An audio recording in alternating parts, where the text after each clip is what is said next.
So you want to own a Mopar, right? Let's get into it.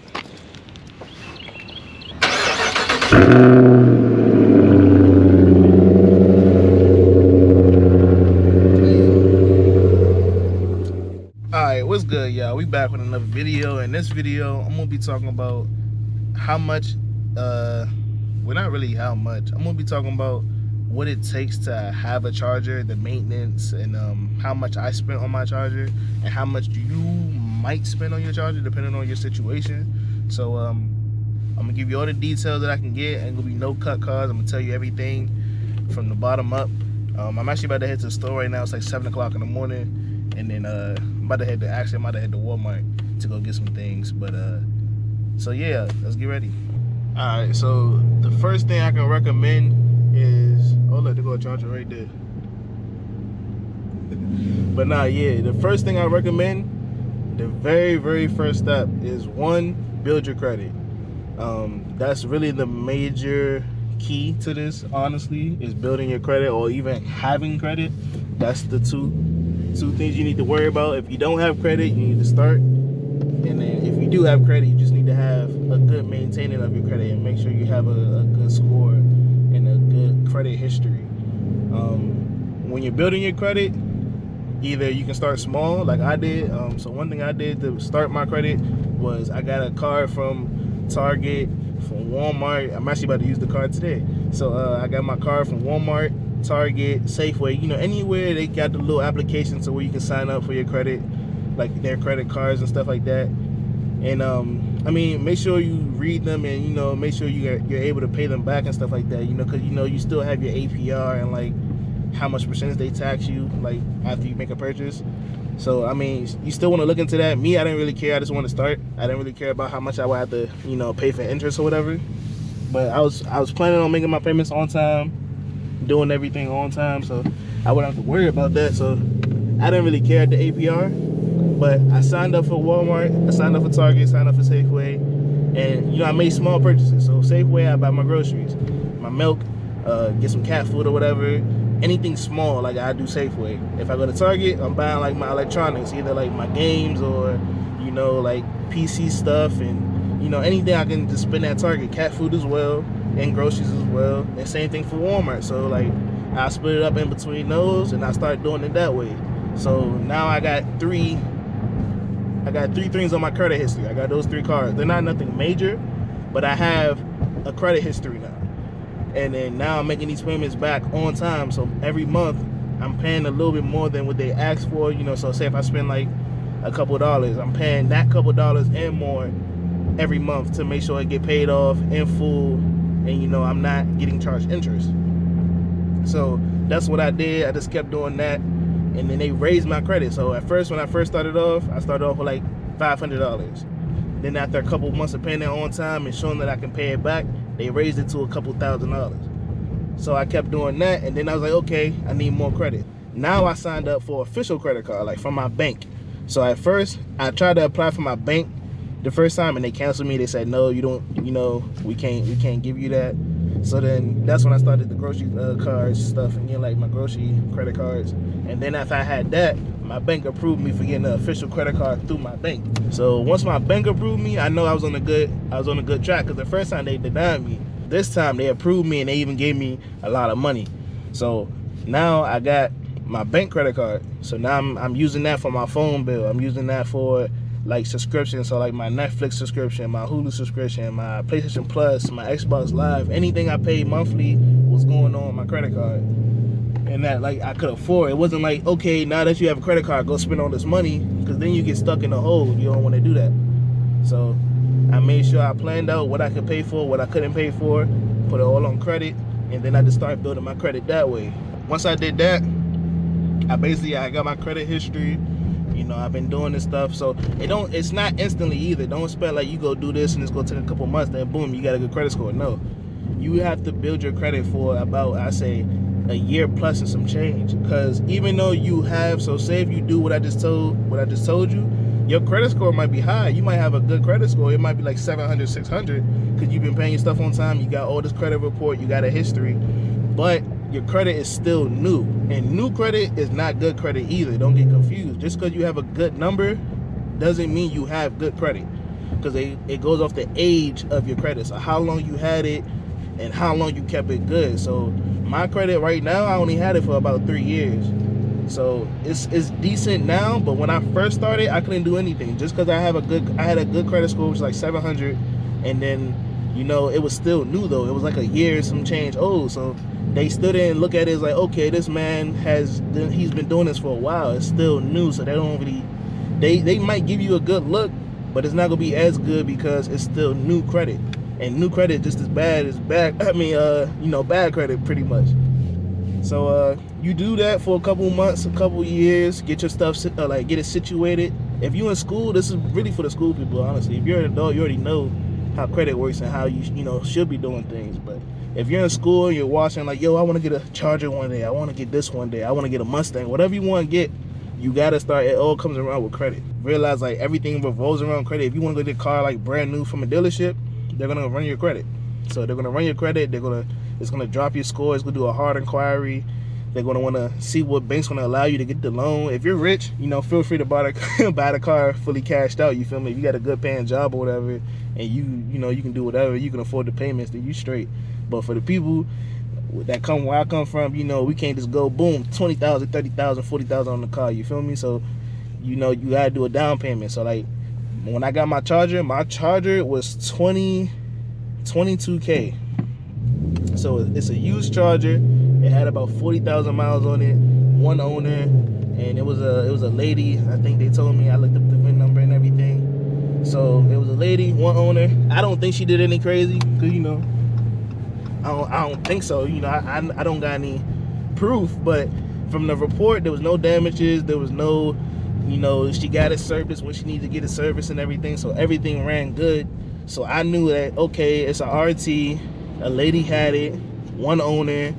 All the reports are good for 22,000, and it had low mileage pretty much. The car probably only been driven like 4 years pretty much. So it's a 2016 RT, and I was like, you know what, I'm gonna go for it. So where I got it from Oarsman out of Virginia. Shout out to them.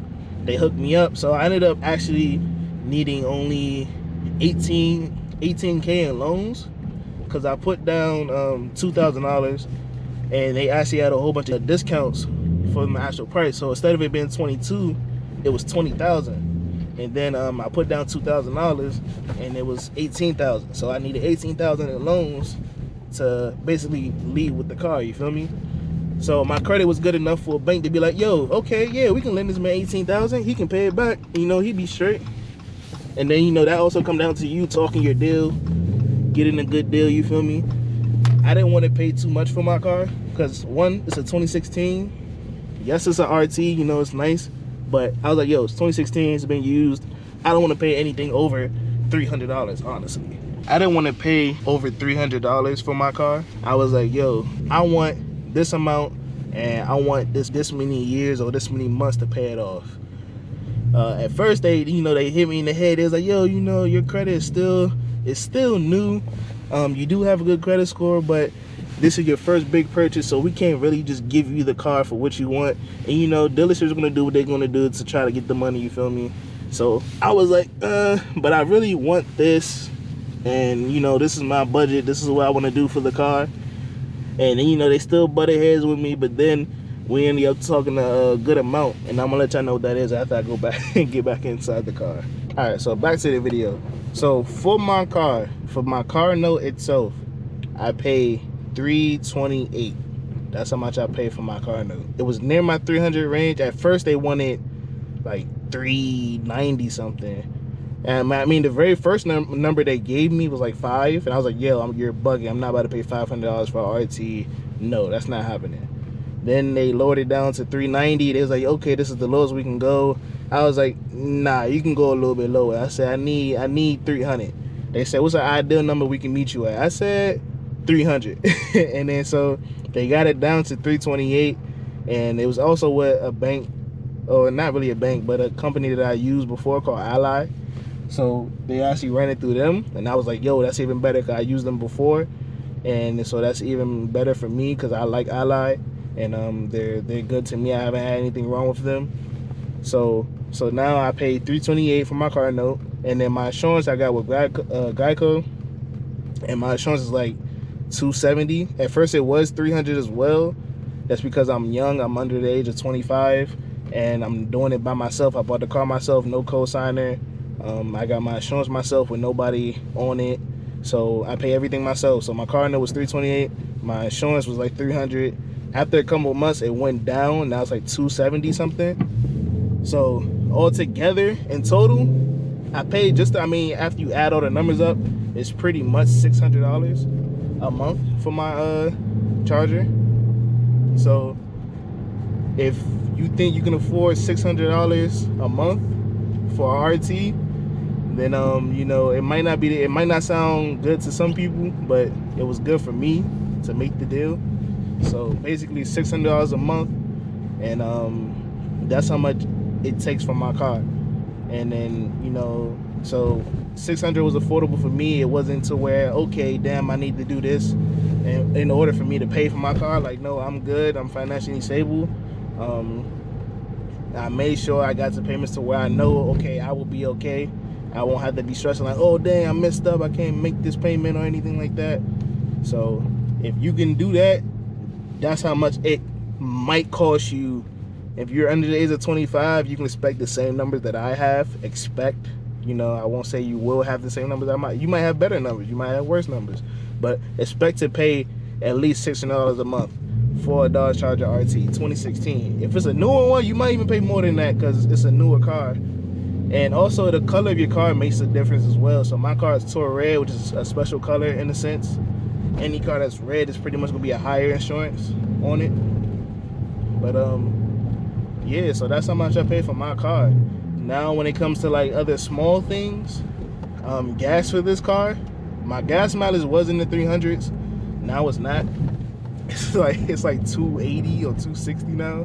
I got a heavy foot. I be thrashing the gas, man. But the gas is good. I daily drive my RT, which some people don't recommend. They usually daily drive the V6, the V8. You kind of just bring it out when you bring it out. But I daily drive my RT. My car is daily driven. I drive it to work every day. I drive it to where I'm going right now. So I spend about $50 every couple of days.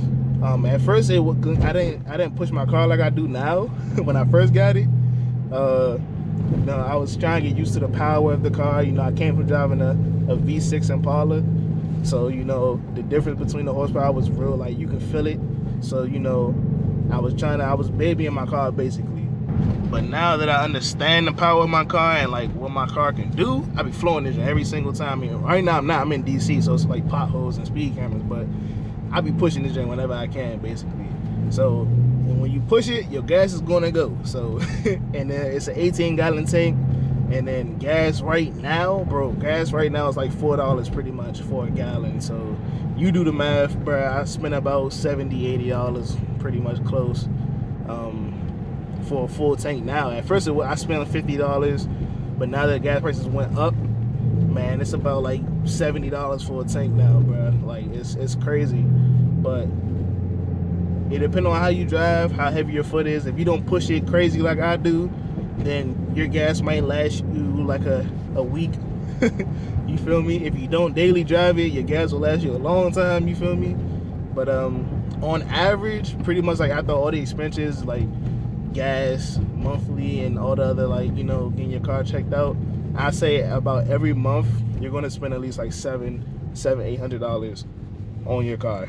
And that's just for the car alone, bro. You still gotta make sure you have all your other bills set to the side and everything like that. But I'm just trying to be real with y'all. Like, some people, I got a lot of DMs asking like, yo, how do you afford your car?